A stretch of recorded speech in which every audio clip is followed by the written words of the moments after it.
Ich habe eine wunderbare Wanderung gemacht über so einen schönen Erdboden.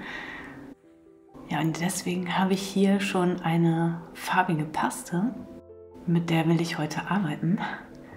Ja, ich bin über so einen Waldboden gewandert, da waren Kalksteine drunter und mitten durch den Buchenwald. Ja, deswegen habe ich mir die Paste überlegt und alles andere wird sich jetzt finden. Also erstmal rauf damit. Ja, nee, wir nehmen noch mal erst den Teigschaber hier. Letztes Mal hatten wir ja das XL Palettenmesser. Also erstmal ein bisschen verteilen. Das muss auch gar nicht ordentlich sein. Erstmal, dass irgendwie die Masse da drauf ist und dann, ja, nehmen wir hier die Kelle. Die kennst du ja auch schon.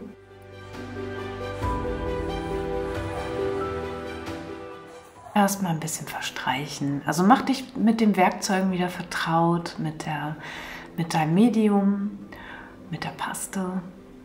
Und du kannst natürlich auch wieder einfach mal drauf drücken. Und du siehst, dann entstehen ja auch schon Muster. Und darum geht es. Also, dass du einfach ein bisschen Struktur in deine Fläche reinbekommst. Und das können wir ja so unterschiedlich machen.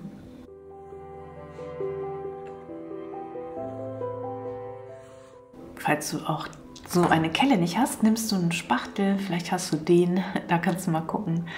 Und das ist natürlich müßig, mit dem über die große Fläche die Farbe oder die Paste zu verteilen, aber du kannst auch so schöne Strukturen mit reinbringen. Also guck einfach, was dich da so inspiriert. Nee, lege ich mal auf die andere Seite. Jetzt nehme ich nochmal die Folie, weil ich auch über so viel Stöcker und ja, die ganzen Blätter mit ihren kleinen Ästen und so sind da von den Bäumen runtergefallen jetzt. Deswegen will ich noch mal gucken. Ich habe die Kelle nicht sauber gemacht.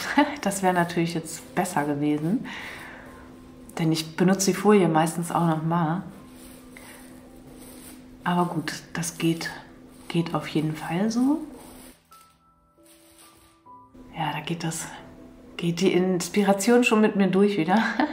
Ich könnte jetzt natürlich auch hier alles glatt ziehen und auf der anderen Seite voll die schönen Strukturen behalten.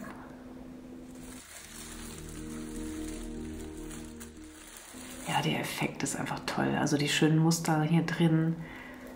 Ja, das ist gleich wieder Spaziergang. Richtig schön.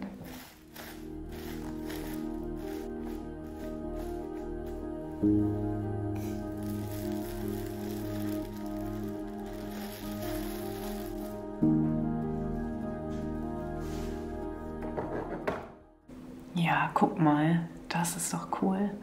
Das sieht doch richtig gut aus schon. Also so eine schöne Textur da drin, so glatte Flächen und so schöne Muster hier. Und dreh das jetzt auch ruhig mal, um dann nochmal einen anderen Blick zu kriegen. Und jetzt will ich Farbe drauf machen, ja.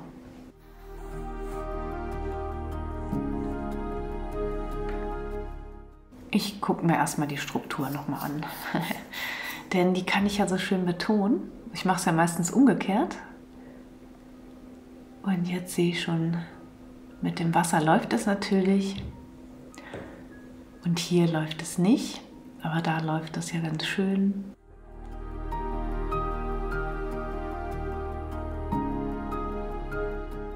Hiermit geht das natürlich auch wenn da kein Wasser zusätzlich dran ist.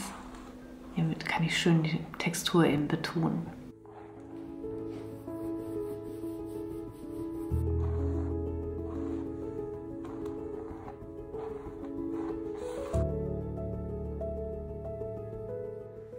Ich drehe das auch immer noch mal, um dann noch mal wieder einen anderen Blick zu kriegen. So, jetzt habe ich so den Waldboden und die Kalksteine. Jetzt nehme ich mal so ein bisschen das Blattwerk von dem schönen Buchen auf.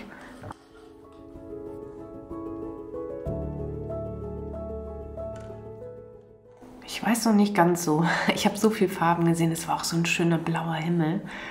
Und deswegen weiß ich noch nicht so richtig, wo die Reise so heute hingeht.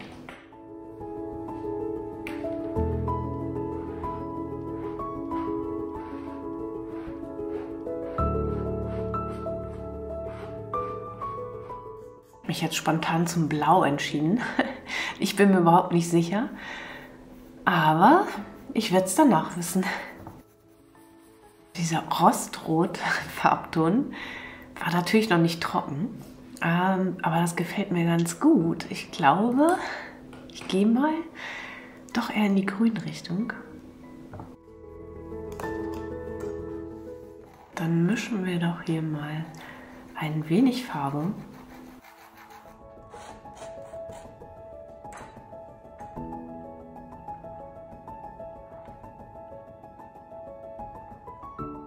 Eigentlich dachte ich so an Blau, aber irgendwie zieht es mich jetzt gerade so zu dem Grün. Ja, das kann sich ja jetzt hier noch entwickeln. Ich weiß es gerade noch gar nicht.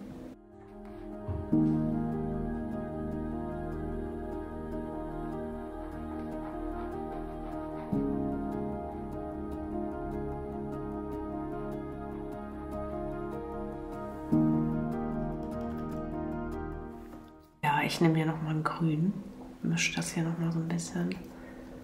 Und dann glaube ich, das passt. Doch, ich glaube, das ist besser.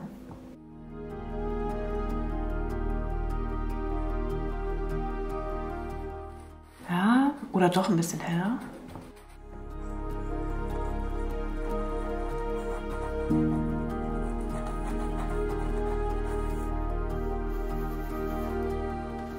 Ich bin heute so ein bisschen auf der Suche nach der Farbe, die mich so mitnimmt. Da bin ich noch unschlüssig. Ein bisschen Sonnenschein.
das war sehr, sehr schön für mich zu malen und ich hoffe, du greifst jetzt auch zu deinen Farben, hast dich so ein bisschen inspirieren lassen, gehst vielleicht deinen Weg über die Leinwand. Also ich habe ja so ein bisschen auch nach Farbtönen gesucht und bei Instagram tauchte ja auch die Frage auf und ja, ich gucke mal, ob ich die am Ende nochmal beantworte oder irgendeine andere Frage, wie immer am Ende des Videos. Also ich wünsche dir jetzt einen ganz schönen Sonntag. Schön, dass du hier bist. Ich freue mich immer voll. Ich habe meine Tasse gar nicht gedreht, sehe ich gerade, aber ich hatte auch noch keinen Kaffee, deswegen steht die da noch so. Ja, ursprünglich wollte ich übrigens die Gräser hier benutzen. Das sehe ich jetzt erst wieder. Das hatte ich dann aber vergessen, weil ich so, ja, so in meinem Ding schon war und ja, bin so schön abgetaucht. Ja, jetzt trocknet es. Ich habe schon alles sauber gemacht. Die Sonne kommt heute, glaube ich, nicht raus. Aber es macht nichts. Hol dir einfach ein bisschen Farbe in deinen Lebensraum. Das kannst du übrigens auch kaufen bei mir in meinem Shop. Unter dem Video findest du einen Link. Und ja, jetzt trocknet das. Die Kaffeemaschine ist angestellt. Und jetzt genieße ich nochmal diesen schönen Spaziergang über die Leinwand wieder in diesen tollen Buchenwald.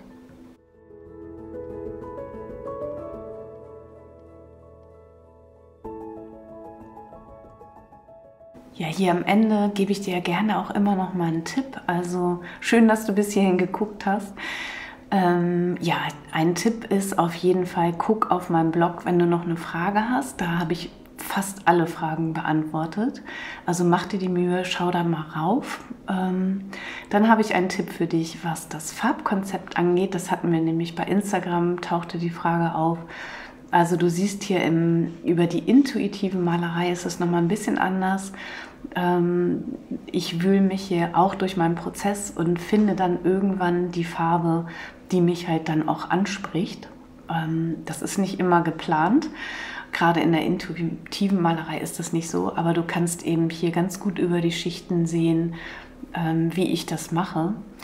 Und mein anderer Tipp kommt hier aus der Community hier, ihr Lieben unter dem Video, die hier immer so die tolle Kommentare schreibt. Da war eben auch nochmal die Frage, ob ich auch schon gebrauchte Leinwände benutze. Dazu steht auch einiges im Buch. Das kannst du auf jeden Fall machen. Du kannst hier definitiv deine gebrauchte Leinwand nehmen und da einfach nochmal genauso weiterarbeiten. Nimm eine Paste oder nimm das, was jetzt schon an Struktur da ist, weil sie ja schon bemalt ist vielleicht da irgendwie auch schon eine Struktur drauf. Und dann probier das einfach aus. Also mach einfach. Schön, dass ihr hier seid. Vielen, vielen Dank für euer Like. Danke für eure Unterstützung. Danke für euer Abo. Danke, dass ihr in meinem Shop kauft. Vielen, vielen Dank. Ich freue mich total, dass meine Kunst so auch zu euch nach Hause kommt. Ich bin sehr, sehr dankbar. Also vielen, vielen Dank dafür und ja, danke für euren Kommentar. Macht's gut, habt einen ganz schönen Sonntag. Tschüss.